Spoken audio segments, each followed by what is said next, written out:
Good afternoon, everyone. Welcome to the Ivory Tower Collections Lab.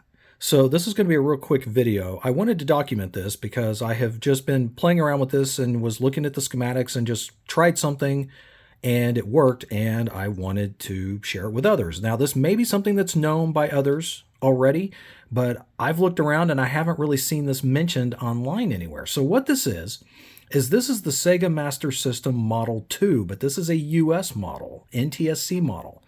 And it's basically just a Master System, but just in a smaller package, right? So the Master System, Model 2, is great. It's got a built-in game. It's got Alex Kidd, I believe, built in. And it has a really large pause button.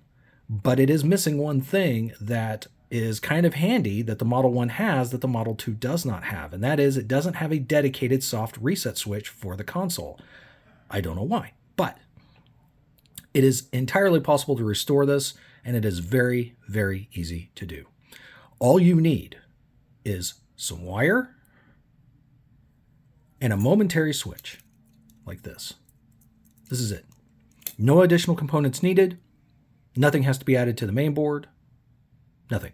So the way that the normal reset process is done on the Model 2 is the same components for the diode and reset circuitry that's on the Model 1 is essentially replicated here on the Model 2, but it's tied directly essentially to the power switch.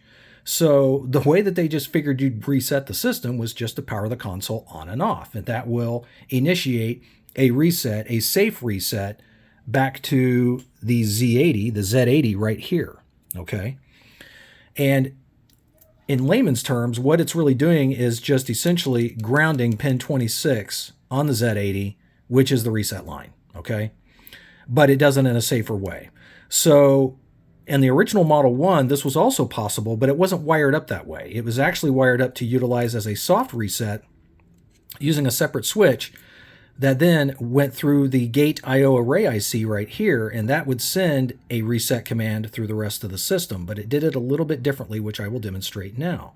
So I'm not going to run this too long because basically the whole RF shield acts as the main heat sink for the 7805 on the Model 2 SMS. But I can at least plug in enough here. Let me get the cables and cords plugged in and show you what we got. Okay, so now I've got power and I've got an RF cable connected up to my flat panel TV over here. And I've got my backbit cartridge in place, and I will use it to pull up a game. I've got an SMS controller wired up. And I've got a soft reset switch wired up and configured here. And then I'm also going to demonstrate basically what the hard reset does, which is basically the same thing as just powering it on and off over here.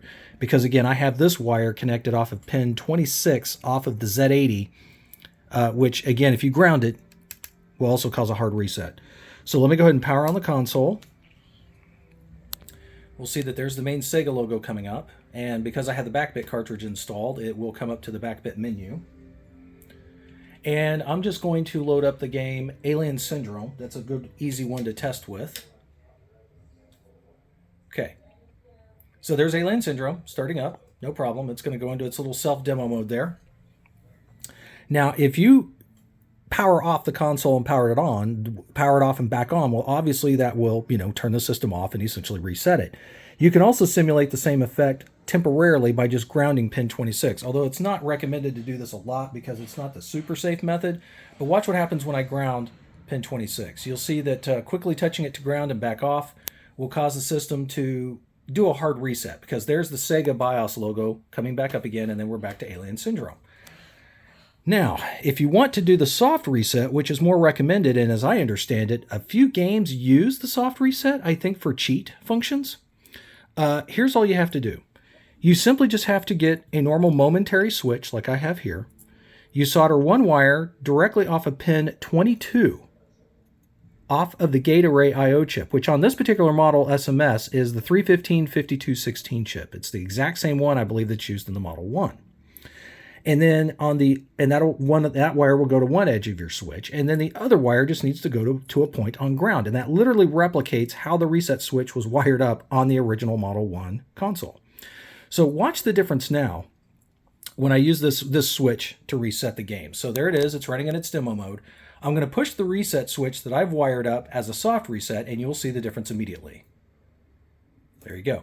It just resets straight back into the game as a true soft reset instead of a hard reset. So that's it. I mean, there's really nothing to it. You just kind of solder a wire off of pin 22, off of the gate array IO, off of this particular model, the 5216. The PAL chip is a completely different setup. But at least on the NTSC consoles, this is really easy to do for the Master System Model 1. And then another wire that goes to ground, fired off of a momentary switch. And, you can use whatever switch you want for this purpose. And that's pretty much it. So hopefully this was helpful and for you. And I encourage you to check it out if you need to. And good luck with your modding and repair journey. Catch you later.